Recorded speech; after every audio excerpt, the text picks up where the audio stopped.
আসসালামু আলাইকুম রহমতুল্লাহ।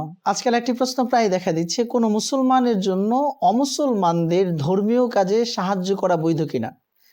প্রসঙ্গত দেখা যাচ্ছে আমাদের স্কুল সার্কেলগুলো, কলেজ ইউনিভার্সিটি ফ্রেন্ড সার্কেলে অনেক বন্ধুরা, খ্রিস্টান বন্ধু আছে, তার ইহুদি বন্ধু আছে, হিন্দু বন্ধু আছে, তারা একসাথে আড্ডা দেয়, ঘুরে ফিরে মौज মাস্তি করে, হোটেলে বারবিকিউতে অথবা কোনো বুফেতে খেতে গেলে তারা একসাথে খাওয়া দাওয়া করে। এটা একটি কমন বিষয়। ফলে দেখা যাচ্ছে এই কমন বিষয় থেকে তারা এতটাই আন্তরিকতায় চলে যায় যে মুসলমানদের অনুষ্ঠানে হিন্দু খ্রিস্টান বৌদ্ধরা আসছে, কিন্তু তারা খুব কম আসে।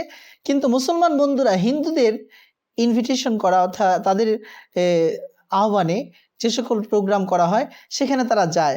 অনেক ক্ষেত্রে দেখা যাচ্ছে তারা তাদের পূজা পার্বণে সহযোগিতা করে, অথবা খ্রিস্টানদের বড়দিনে সহযোগিতা করে, সেখানে তাদের অনুষ্ঠানে গিয়ে আনন্দ উদযাপন করে তাদের আনন্দকে আরও বাড়িয়ে দেয়।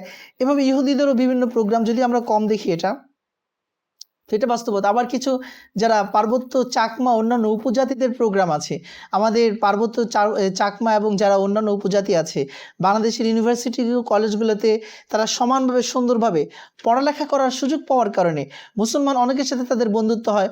মুসলিম বন্ধুরা সেই সকল চাকমা অথবা অন্যান্য উপজাতিদের বাড়িতে বেড়াতে যায় এবং তাদের ধর্মীয় অনুষ্ঠানে অংশগ্রহণ করে এবং অনেক ক্ষেত্রে সহযোগিতাও করে। তাহলে প্রশ্ন বাস্তবতেই দেখা দেয় যে এটা করা তাদের জন্য জায়েজ কিনা। উত্তর হলো না, না, না। কোনো মুসলমানের জন্য অমুসলিমদের কোনো ধর্মীয় অনুষ্ঠানে সহযোগিতা করা সম্পূর্ণ হারাম, বরং কখনো কখনো এটা কুফরির নামান্তর, কখনো কখনো এটা কুফরির নামান্তর।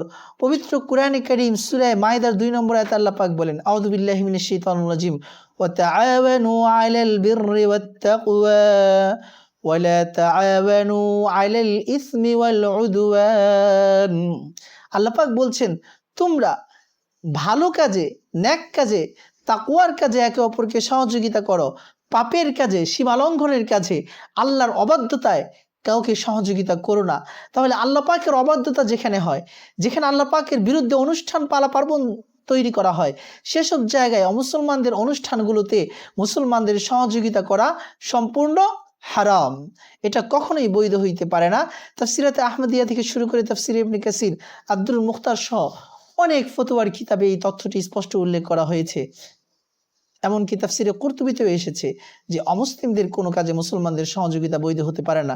ফলে হে প্রিয় মুসলিম ভাই ও বন্ধুরা, আপনারা হিন্দুদের কালী পূজায় যাবেন না এবং তাদের দলকে ভারী করবেন না এবং তাদের অনুষ্ঠানে কোনো সহযোগিতা আপনারা করবেন না। কারণ হলো তাদের কালী পূজা, সরস্বতী পূজা, তারপরে দুর্গা পূজা, এসব অনুষ্ঠানে সামিল হওয়া কিংবা সহযোগিতা করা যেন তাদের প্রভুদেরকে, তাদের হিন্দুদের বানানো রব অথবা ঈশ্বরদেরকে সম্মান দেওয়ার নামান্তর, অথচ আল্লাহ ছাড়া অন্য কোনো মাবুদকে সম্মান করা সম্পূর্ণ কুফরি। আল্লাহ পাক আমাদের সকলকে সহি দ্বীন বুঝে আমল করার তৌফিক দান করুন।